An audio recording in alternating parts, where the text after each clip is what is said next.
Assalamualaikum warahmatullahi wabarakatuh. Sampai paham. Bolehkah bersedekah lalu kemudian mempostingnya di sosial media? Oke, jangan skip video ini supaya nggak gagal paham ya.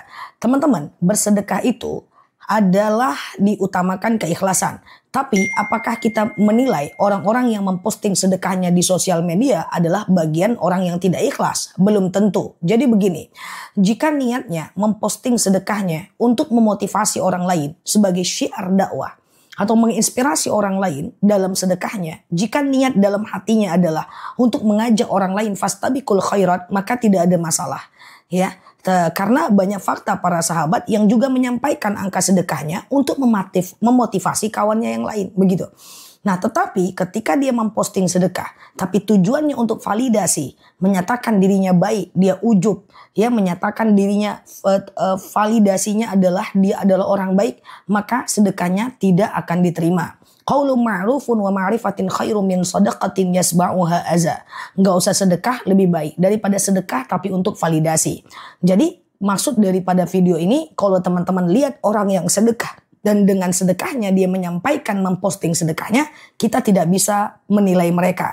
Karena hanya mereka dan Allah yang tahu saja.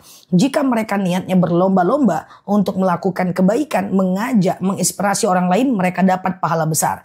Jika tidak, maka mereka yang tidak akan mendapatkan apa-apa. Uangnya hilang, pahalanya nggak dapat. Itu yang paling penting. Dan kemudian adalah sama aja dengan dakwah seperti ini. Nih, aku berdakwah nih. Ketika aku dakwah itu adalah niat karena Allah ingin merubah orang lain menuju kepada lebih baik, aku dapatkan surga. Tapi ketika dakwahku hanya validasi supaya dianggap pintar, supaya dianggap bagus, dianggap cerdas, maka aku tidak akan dapatkan apa-apa. So, hanya mereka yang tahu dengan Allah, hanya aku yang tahu dengan Allah dan kita semua.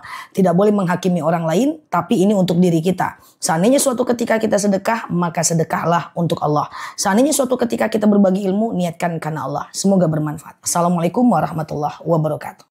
Assalamualaikum warahmatullahi wabarakatuh. Sampai paham. Teman-teman yang sedang kesusahan, terlilit hutang, atau secara ekonomi lagi jatuh-jatuhnya, tetap berjuang untuk naik ya. Jangan lupa kecilkan pengeluaran di bawah pemasukan sambil berdoa. Allahumma kfini bihalalika an haramik wa aghnini bifadlika amman siwak. Ya Allah, cukupkan aku dengan yang halal. Jauhkan aku dari yang haram. Dan kayakan aku dengan fadilahmu agar aku tidak meminta dan bergantung kepada selainmu. Nanti aku tempel doanya di atas. Teman-teman yang semangat ya, usahakan kecilkan pengeluaran di bawah pemasukan. Kalau udah dikecilkan belum, betul kemudian teman-teman juga nggak mampu, maka mau nggak mau bekerja lebih banyak, lebih keras. Supaya posisi pengeluaran di bawah pemasukan. Mesti ada surplus supaya terhindar dari kefakiran.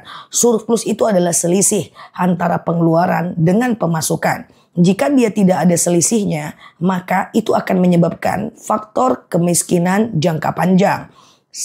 Saya tidak menyatakan bahwa itu akan menyebabkan kemiskinan 100%. Karena kita tahu adalah qadarullah adalah bantuan dari Allah. Tapi setidaknya manusia itu berusaha jauh lebih baik. Ingat ya, pastikan ada selisih antara pengeluaran dan pemasukan.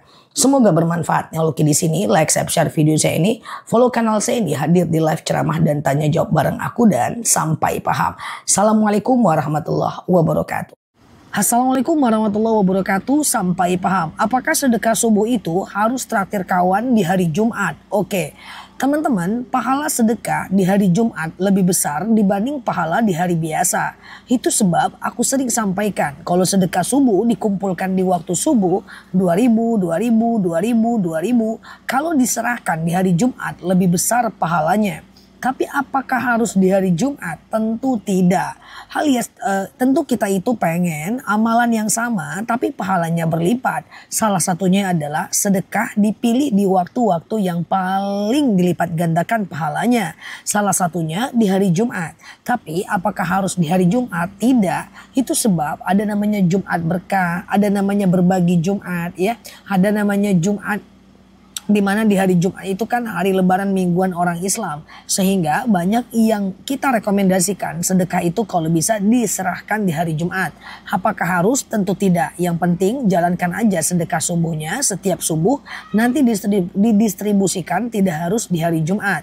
Kalau mau dipakai traktir makan kawan di hari Jumat ya bagus aja. Semoga bermanfaat ya. Yang oke di sini. Assalamualaikum warahmatullahi wabarakatuh.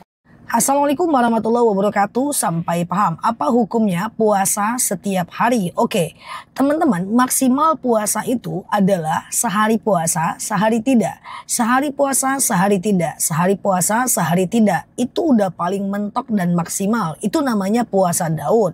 Tidak boleh puasa setiap hari sepanjang tahun. Karena ada beberapa jadwal tidak dibolehkan berpuasa. Idul Fitri, Idul Adha, hari Tasyrik 11, 12, 13 Zulhijjah, hari Syak tanggal 30 Sya'ban, sehari menjelang Ramadan, kemudian puasa sepanjang tahun. Itu nggak boleh. Makanya suatu ketika seorang sahabat bertanya kepada baginda Nabi, "Ya Rasulullah, saya pengen berpuasa, puasalah Yaumul Bid. Saya masih sanggup tambah Senin Kamis. Saya masih sanggup tambah dengan Yaumul Bid, sehari puasa, sehari tidak. Saya masih sanggup stop." Udah maksimal puasa Daud itu udah top one di antara ekosistem puasa sunnah. Agama Islam adalah agama yang manusiawi. Teman-teman cukup mentokkan di puasa Daud aja ya. Sehari puasa, sehari tidak. Sehari puasa, sehari tidak. Sehat selalu di sana semua. Tetap semangat berpuasanya. Niatkan karena Allah. Assalamualaikum warahmatullahi wabarakatuh.